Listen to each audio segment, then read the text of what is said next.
tiene la palabra el senador Eduardo Bonomi.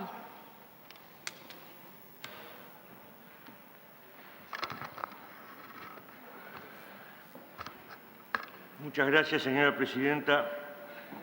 Yo, primero que nada, comparto y me sumo al reconocimiento del clima de trabajo que hubo en la comisión y a las condolencias y al pésame al señor Bernardo Polero. En segundo lugar, antes de fundamentar, quiero dejar dos constancias. No voy a entrar en el debate que tuvimos el 28 de abril. Ese fue otro debate. Hoy voy a hablar del proyecto que tenemos acá y lo voy a hacer desde el punto de vista de los fundamentos, de los contenidos que nos guiaron en la discusión y no tanto en la cantidad de acuerdos o cantidad de desacuerdos. A mí no me cuesta reconocer que esta ley de urgente consideración no es la misma que empezamos a discutir en la comisión. Esta es una ley que, a mi juicio, aunque pueda pecar de atrevido, es una síntesis mucho más cabal del conjunto de la coalición. Perdió parte del afán privatizador que tenía la LUC original, a la que me voy a referir de aquí en adelante como a la LUC 1.0, pero mantiene lo que pretendía el Poder Ejecutivo, un marco adecuado para desarrollar su programa de gobierno.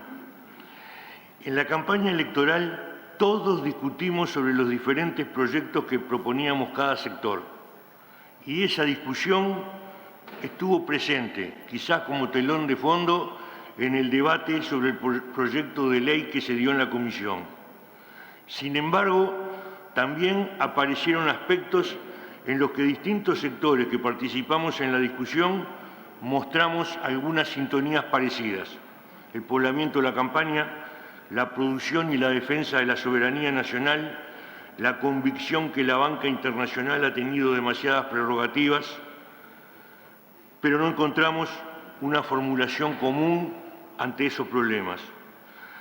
Nosotros discutimos la ley de urgente consideración apoyados en nuestras convicciones y convencidos de que tenemos que seguir defendiendo los principios que nos guiaron en el debate. Ni qué decir que éramos conscientes de que teníamos visiones diferentes sobre la libertad sindical, sobre el enfoque de la seguridad basada en el aumento de la violencia y el aumento de las penas como receta y la concentración de poder de decisión en los organismos centrales de la educación. En comisión muchas veces pedimos la palabra, todos lo hicimos, yo lo hice, para decir: vamos a dejar una constancia y el debate lo vamos a dar en la sesión plenaria. Sin embargo, tampoco es muy fácil hacerlo hoy, acá. Son demasiados artículos para poder profundizar en cada uno de ellos y, por lo tanto, voy a hacer una fundamentación general que pueda contener distintos temas globales y conceptuales, pero claramente relacionados con la ley de urgente consideración. Y después voy a fundamentar más detalladamente algunos temas de derecho laboral. Atrás de nuestra fundamentación hay un proyecto global sobre las bases de un modelo nacional de desarrollo, que se apoya en el papel del Estado como escudo de los pobres, como decía Valle y Ordóñez, o el escudo de la nación, como podemos actualizar hoy. Un proyecto basado en la necesidad de que la tierra esté en manos de productores nacionales, en la necesidad de inversión y la defensa de acceso al crédito, en la libertad sindical y la libertad de organización de los colectivos de productores, en la educación como base del crecimiento nacional y en la relación con los países de la región y la búsqueda de nuevos mercados en el mundo. Este proyecto contiene por lo menos 3 puntos decisivos y los voy a enumerar. La defensa de la soberanía y el territorio nacional, porque el problema de la extranjerización de la tierra es una cuestión de soberanía. Esta termina siendo el talón de Aquiles de las posibilidades de desarrollo del país. La tierra y la producción que emerge de ella representa la pata fundamental de nuestro comercio exterior. Es la base sobre la que fundamos nuestra posibilidad de salir a competir, abrir nuevos mercados y mejorar nuestro Producto Bruto Interno, para así generar las políticas que habilitarán nuestras posibilidades de desarrollo. Por eso se vuelve imprescindible defender la tierra, ya que esta es un recurso estratégico. Su preservación, cuidado y defensa termina siendo entonces un problema de soberanía. Y la soberanía no puede definirse solo en función de la propiedad privada de su suelo. No obstante, eso importa y mucho, sobre todo en un pequeño país como el nuestro. Debemos asegurar a nuestros legítimos descendientes que una parte importante del territorio sea de propiedad de nuestros compatriotas. Y en este sentido, defender nuestra tierra se vuelve un mandato ineludible, porque nuestro territorio es comprable por las leyes del mercado. En este sentido, nuestra tierra termina siendo un bien de cambio, que si no es protegida legalmente, puede terminar en manos extranjeras, afectando toda nuestra cadena productiva y transformándonos en una especie de colonia moderna. Al capital transnacional le resulta redituable generar valor a través de la tierra, pues el paso del tiempo no hace otra cosa que incrementar su valor. En una economía agroexportadora como la nuestra, los productores arrendatarios cada vez son más importantes en la agricultura de secano, en el arroz, en la lechería e incluso en la ganadería. La concentración de grandes superficies a cargo del capital transnacional perjudica la oportunidad y con ello la productividad real de vastos sectores de nuestra ruralidad. A la larga, además, tiende a expropiar definitivamente a la clase media rentista de nuestros campos, que en definitiva también serán compatriotas perjudicados. En la LUC 1.0, los dos artículos que tendían a favorecer la compra de tierras por empresas del exterior eran la desafectación de tierras que pertenecían a colonización y permitía a los que la poseían vender libremente sus tierras, y la autorización a comprar tierras por parte de las sociedades anónimas no nominativas, facilitando de esta manera la compra por empresas del exterior. Afortunadamente, este artículo se retiró del acuerdo, aunque el primero quedó firme en la versión que se está poniendo a consideración del Pleno. Además, por otra parte, se autorizó a los colonos a residir fuera de sus tierras, y esto también afecta a la política nacional de colonización tendiente al poblamiento de la campaña. La concentración de la propiedad y, consecuentemente, su extranjerización es algo inherente al sistema económico y social. Es un proceso tan fuerte en nuestros días que es muy difícil revertirlo si no existen políticas con un fuerte respaldo político tendientes a ponerle un freno a esa tendencia. Pero la puntería original de la LUC 1.0 no solo no ayudaba a frenarlo, sino que por el contrario ayudaba a incentivarlo. Y en general, aunque con cambios, esa tendencia se mantiene en lo que se aprobó en la Comisión. El otro aspecto fundamental del proyecto de desarrollo que está atrás de nuestros fundamentos es el papel del Estado como escudo de los pobres, que proclamaba Valle y Ordóñez. Es más, creemos que en las circunstancias actuales, por el peso decisivo de las empresas multinacionales, se necesita como contraparte un Estado fuerte que funcione como el escudo de la nación y apalanque, junto a otras grandes empresas nacionales, públicas y privadas, el crecimiento y desarrollo de otras más pequeñas que contribuyan al desarrollo de nuestro país. La LUC 1.0 contradecía con gran fuerza esta necesidad, Se sostenía que Antel tenía que compartir su infraestructura, las redes y la fibra óptica con las telefónicas extranjeras que iban a aprovechar el trabajo nacional, la inversión del Estado y el esfuerzo de todos los uruguayos para competir con grandes ventajas relativas con la empresa que hizo el esfuerzo y el gasto que nos puso en un lugar de privilegio. El otro artículo que contradecía y tiraba por la borda la necesidad de un Estado fuerte para apalancar el desarrollo nacional era el que derogaba el monopolio de la importación de combustibles. Este artículo afectaba al Estado y la soberanía nacional, quitándole a ANCAP las posibilidades de desarrollo de la refinería. Un país como el nuestro, que depende de las compras de petróleo, con una refinería fuerte, compra mucho mejor en un mercado regulado como el del petróleo, pero tendría mayores dificultades para competir en el mercado de los productos refinados. Este cambio, además, no aseguraba ni remotamente la baja del precio de los combustibles. Los 3 artículos fueron retirados y nosotros compartimos que así se hiciera. El tercer aspecto importante para el desarrollo de un proyecto nacional, a nuestro juicio, es tener facilidades para el acceso al crédito y, en nuestro caso, mantener el grado inversor. En la LUC 1.0, como en la versión salida de la Comisión, se desmanteló la inclusión financiera, promoviendo el uso del dinero en efectivo y, como consecuencia indirecta, la informalidad en la economía y en el trabajo. Esto va a debilitar la reputación del Uruguay como economía transparente. Antes no lo era, pero ya no somos el Uruguay que se ofrecía al exterior como plaza financiera, transformándonos en un país opaco en la región y en el mundo. Eso ya no existe, porque, como decía el senador Vergara en la comisión que trató el tema, hubo políticas que fueron en sentido contrario. Se terminaron las sociedades anónimas financieras y se controla mucho más el origen de los depósitos y las inversiones.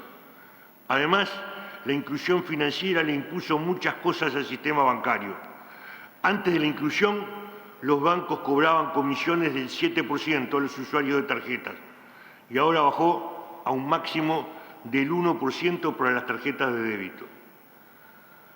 Por otra parte, se impuso que todas las cuentas referidas a las remuneraciones no tuvieran costo para el trabajador. Y hoy, el 40% de los pagos totales que se realizan en la economía uruguaya se hace con medios electrónicos. Vale decir que, en términos de formalización, tenemos 400.000 nuevas cuentas de sueldo que permiten al trabajador tener un conjunto de servicios financieros gratuitos. Todo ello contribuyó a que Uruguay, según datos de la CEPAL, se transformó en uno de los países más formalizados de América Latina, por no decir el más formalizado. En materia laboral, el presente proyecto introduce modificaciones en 3 áreas netamente diferenciadas en nuestro sistema legal. A. En materia de derecho individual del trabajo, modificando la forma de pago de los salarios de los trabajadores. B. En la materia de derecho colectivo, afectando el derecho de huelga, la libertad sindical y el derecho de protesta. Y C. En el tema de la seguridad social. Y aunque estos 3 aspectos se encuentran ubicados en sesiones diversas del proyecto, yo lo voy a encarar en conjunto y aclarando que en ninguno de ellos se respetó el convenio de trabajo número 144, ratificado por el Parlamento uruguayo en 1987, que obliga a la consulta previa antes de tomar decisiones sobre reformas laborales. Derecho individual de trabajo, la forma de pago de los salarios, artículo 214 de la LUC. Y sirva esto de complemento de lo que mencioné anteriormente sobre la inclusión financiera. El salario posee naturaleza jurídica alimentaria. Esto es, el trabajador enajena su tiempo de trabajo, un segmento de su libertad a cambio de dinero para su subsistencia y la de su familia. Enseñanzas que ya impartían los profesores Pla Rodríguez y Barbagelata 50 años atrás y que aún con el pasaje del tiempo no pierden actualidad. El salario en nuestro país, desde siempre, ha sido objeto de una protección especial. Una de las primeras leyes en materia de protección de los derechos del trabajo es la número 3299 del 25 de junio de 1908. Esto es aún previo a la ley de 1915 de limitación de la jornada. Y en esa ley se declara la intangibilidad e incedibilidad de los salarios de los trabajadores. El trabajador no puede ceder su salario y un tercero no lo puede tocar. ¿Por qué? Porque había un grupo de especuladores que compraban los créditos salariales de los trabajadores al bajo precio de la necesidad. En el año 2004, en el medio de otra crisis financiera, donde las empresas financieras, una vez más, se apropiaban a través del crédito familiar de los salarios de los trabajadores, este Parlamento debió modificar dicha ley y sancionar la número 17.829, redoblando la protección inicial. Finalmente, la Ley de Inclusión Financiera blindó la posibilidad de agredir el salario respecto del empleador y de los acreedores del trabajo, de los acreedores del trabajador. Esa es la verdadera libertad que hoy tiene el trabajador: disponer de su salario líquido sin que el mismo sea objeto de retenciones o cesiones ilimitadas. El salario intangible es el 40% del total nominal. El trabajador se beneficia con una forma de pago segura. ¿Cuántas veces antes, al salir de su trabajo, lo robaban? Era víctima de carteristas, de especuladores, de aprovechadores de todo tipo. La forma moderna de cobrar salarios en el mundo es a través del sistema bancario o de dinero electrónico. El mundo cada día más abandona el dinero físico, por seguridad y por otras razones. Incluso hoy es recomendado por diferentes agencias gubernamentales abonar con dinero plástico para evitar la contaminación del COVID-19. Por otra parte, aunque se crea lo contrario, el pago a través de transferencia bancaria colabora firmemente para la formalización del mercado laboral. La Policía del Trabajo, la Justicia, la Policía Tributaria ve facilitada su tarea. El habilitar el pago a través de dinero físico implica un retroceso. Se alega que algunos trabajadores rurales, en algunas localidades, no cuentan con autómatas expendedoras de dinero. Se olvida que en esos casos se encuentran exonerados a través de la legislación actual. Y además se olvida que cada día más el comercio, la industria y aún las micropymes utilizan en forma regular el pago a través de transferencias bancarias o dinero electrónico. Se olvida el crecimiento del comercio electrónico en el mundo y el que ocurre en nuestro país. Se dice que será libre de pactar entre trabajador y empleador la forma de pago. Con los respetos del caso, cualquiera que haya trabajado sabe cómo funcionan las relaciones laborales. El empleador le dirá al trabajador cómo va a cobrar y éste no tendrá otra alternativa, porque la ley no la da más que aceptar. ¿Eso es libertad para el trabajador? No, eso es libertad de elegir para el empleador. El segundo punto tiene que ver con las afectaciones realizadas al derecho de huelga, artículo 388, y otras formas del ejercicio de la libertad sindical, artículo 466 a 468. Desde el punto de vista metodológico, resulta imposible realizar un análisis por separado de lo dispuesto en el artículo 388, que regula el ejercicio del derecho de huelga, y lo dispuestos en los artículos 466 a 468, que pretendiendo regular los piquetes y la libre circulación, introducen serias restricciones al ejercicio de la libertad sindical y al denominado derecho de protesta, derecho tan necesario en cualquier sociedad que se tilde de democrática y pluralista. La huelga es un derecho humano reconocido en innumerables instrumentos internacionales, entre ellos la Declaración de los Derechos Sociales y Políticos de las Naciones Unidas y la Declaración Sociolaboral del Mercosur. El derecho colectivo del trabajo se asienta en tres vértices: la negociación colectiva, la libertad sindical y la huelga. Entre estos existe un fino equilibrio, de tal manera que si se afecta a uno, se afecta al sistema. Los artículos que estamos analizando operan como un misil dirigido a dos de ellos: a la huelga, restringiéndola a través de una calificación de pacífica que se contradice con su propia esencia y que no se sabe quién la realizará; y por otra parte, contra la libertad sindical al restringir los derechos de acción de los trabajadores, la movilización, la protesta. La libertad sindical requiere de otras libertades para ser llevada adelante. Esto es, libre expresión, libre pensamiento, libre circulación, el derecho de protesta. Pues bien, aquí no solo se limita el ejercicio de huelga, la cual debe ser pacífica, sino que además los trabajadores tendrán limitado su derecho de protesta. Este último punto no es una idea mía, es lo que ha dicho la Institución de Derechos Humanos al comparecer en comisión. Es lo que ha dicho el Instituto de Derecho del Trabajo de la Facultad de Derecho de la UDELAR.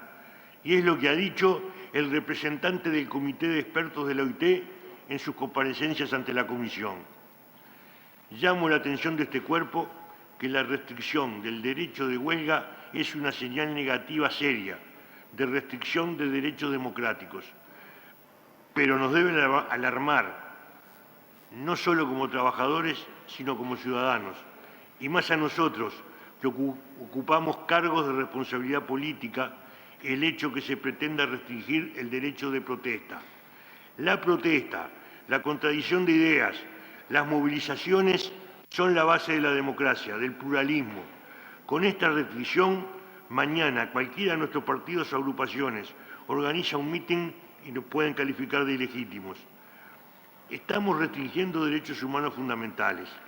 La reglamentación de los derechos humanos se realiza en forma expansiva y no restrictiva, conforme lo señala la Corte Interamericana de Derechos Humanos. Actuemos en consecuencia. No sometamos a nuestro país a un proceso internacional en el que luego seremos condenados. Volviendo sobre la huelga, una senadora en comisión manifestó que el control de que la huelga era pacífica lo iba a realizar el Poder Judicial. Pues bien, el ministro de Trabajo y Seguridad Social, en su comparecencia, nada dijo sobre este punto. En segundo lugar, ¿qué tribunales serán competentes? Los de trabajo no, porque su competencia, Ley 18.572, refiere exclusivamente a asuntos originados en materia de conflictos individuales de trabajo. Entonces, ¿qué tribunales serán competentes? O aún más, aceptando la tesis que proclaman autores como Barbagelata, Mantero, Hermida Uriarte y Lustanó: la justicia no posee jurisdicción en esta clase de asuntos. Pero aún aceptando la tesis de que la justicia ordinaria, no la de trabajo, es competente, ¿qué procedimiento se utilizará? La ley no dice nada sobre ello. ¿Debe acudirse al juicio ordinario, el cual en primera instancia fácilmente durará 6 meses? ¿Esa es la solución? No. La solución que pensaron los autores de estos artículos es que quien resuelva esta situación sea el Poder Ejecutivo. Nada de tribunales, nada de justicia. Lo va a resolver el Ministerio del Interior. En ese caso, si una huelga es declarada no pacífica o un piquete ilegítimo, nos preguntamos, ¿cuál o cuáles serán las consecuencias para los trabajadores que participen de ellas? ¿Podrán ser despedidos? ¿Su despido se calificará de notoria mala conducta y en consecuencia no tendrá derecho a indemnización? En la peor hipótesis, se pretende volver a la solución del Código Penal de 1934, que consideraba a la huelga como un delito. Todo lo que estamos diciendo no constituye un disparate jurídico. Va a generar más conflictos que soluciones.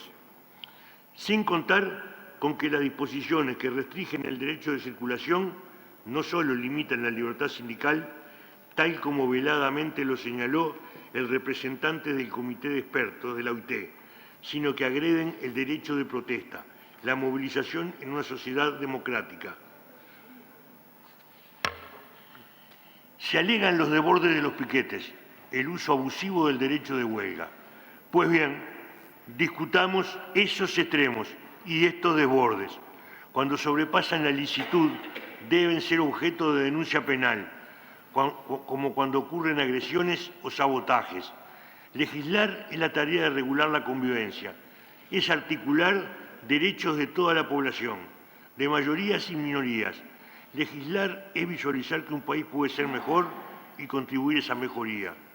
Y recuérdese, legislar no es restringir derechos, sino garantizar su ejercicio. Seguridad social, artículos 389 a 394. En este campo corresponde señalar que cualquier ciudadano responsable e informado sabe que resulta necesaria una revisión del sistema de seguridad social de nuestro país, por diferentes motivos, entre otros por la mayor expectativa de vida de las personas, así como por las modificaciones ocurridas en el mercado de trabajo, por el impacto en este de la robotización, la automatización, la creciente ola migratoria.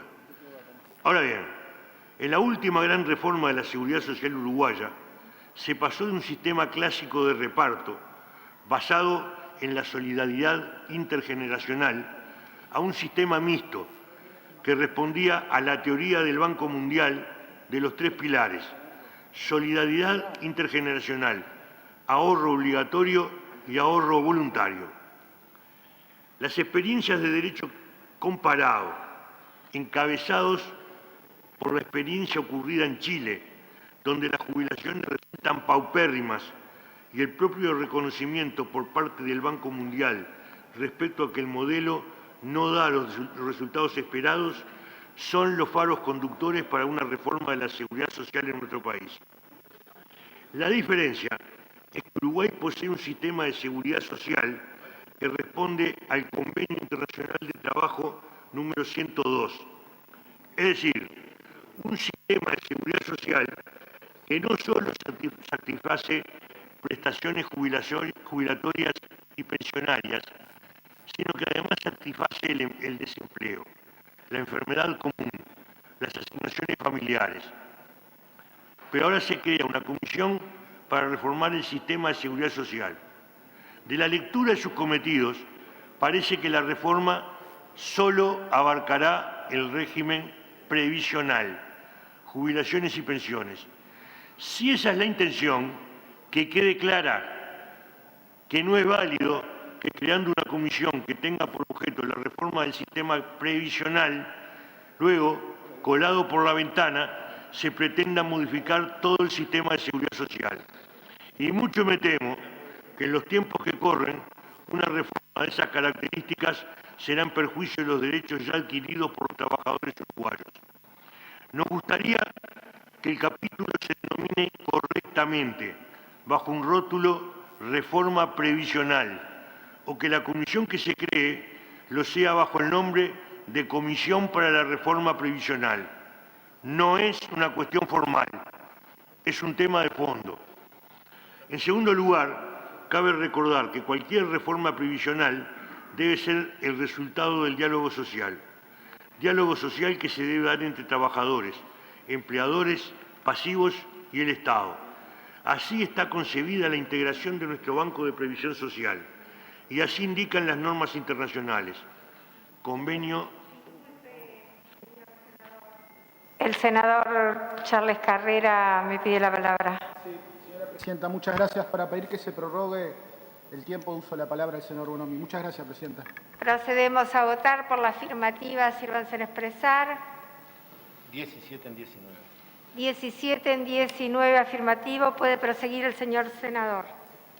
Sí, estaba diciendo que esto lo indicaban las normas internacionales, el convenio número 102 de trabajo, que al procesar una reforma de estas características debe llamarse el diálogo social.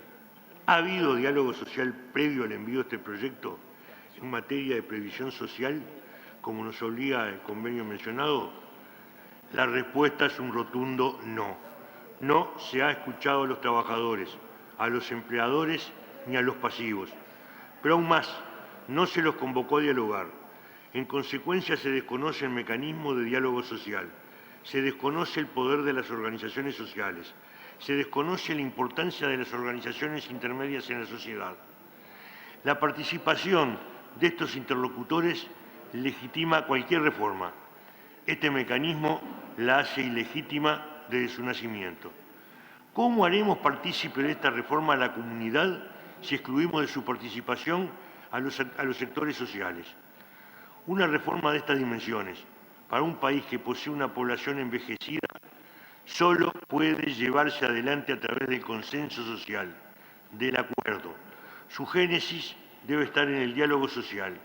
Se equivoca el Gobierno al no convocar un diálogo social por la seguridad social, como lo hicieron anteriores gobiernos. La reforma del sistema de previsión social debe ser necesariamente el producto de un profundo y comprometido diálogo social. Si no, vean las cartas que tenemos a la vista. La ley número 16.713 nunca contó con el apoyo de los trabajadores, ni de los jubilados, y de muchos sectores políticos. Y la consecuencia fue que el sistema fue perforado y modificado una y otra vez, porque inicialmente fue una ley inconsulta, no querida, resistida por muchos sectores sociales. No deberíamos repetir errores del pasado y reiterarlos en esta oportunidad. Finalmente, advertimos una vez más del exceso del mecanismo de utilizar una ley de urgente consideración para temas menores. No digo que el tema previsional sea menor, pero sí afirmo que es absolutamente innecesario utilizar una ley de urgente consideración para crear una comisión que estudiará la situación actual y propondrá un proyecto o líneas para trabajar en un eventual proyecto de reforma previsional. Alcanza con que el Poder Ejecutivo dictara un mero acto administrativo para crear la comisión de referencia, darle sus cometidos y el tiempo de trabajo. Es innecesario incluir este tema en la ley. Pero además, siendo generosos y dejando pasar este exceso del mecanismo legal, nos preguntamos, ¿quién y de qué manera determinará cómo se integra esa comisión de notables? ¿Quién adjudicará esa condición? ¿El propio Poder Ejecutivo? Creo que con este mecanismo nos estamos haciendo trampas al solitario. El único mecanismo válido para legitimar y validar una reforma como la que se pretende es el diálogo social. Tengo que aclarar que más allá de esta opinión, nosotros apoyamos que en la Comisión de Notables exista pluralidad política y social. Lo propusimos y lo vamos a votar. Pero sería bueno que el Gobierno considere la necesidad de convocar también a las propias organizaciones sociales. Señora Presidenta, me quedan en el tintero otros temas. La seguridad ciudadana y el enfoque que se le ha dado desde la lógica de la guerra, desconociendo que en los países que se ha instalado esa lógica no se hizo más que agravar el problema, pues esa lógica lleva siempre al aumento de la violencia del enemigo y se entra en una espiral de violencia de la que es muy difícil salir. La experiencia de México y Colombia son muy ilustrativas al respecto, pero no es posible encarar este tema en el tiempo que me queda. Para terminar, solo voy a decir que nosotros empezamos este debate señalando que esta LUC era anticonstitucional. No era urgente y no era oportuna. Pero como era de prever antes de empezar, perdimos la votación y encaramos el trabajo en la comisión discutiendo con total seriedad y tratando de mejorar desde el punto de vista de los contenidos el proyecto que finalmente había entrado. Votamos en contra de lo que para nosotros no tenía arreglo posible y votamos a favor de lo que también para nosotros mejoraba lo que se había presentado. Y lo mismo vamos a hacer en esta sesión plenaria. Vamos a votar en contra del proyecto en general y después los artículos con el mismo criterio que votamos en comisión. Muchas gracias, señora presidenta. Gracias.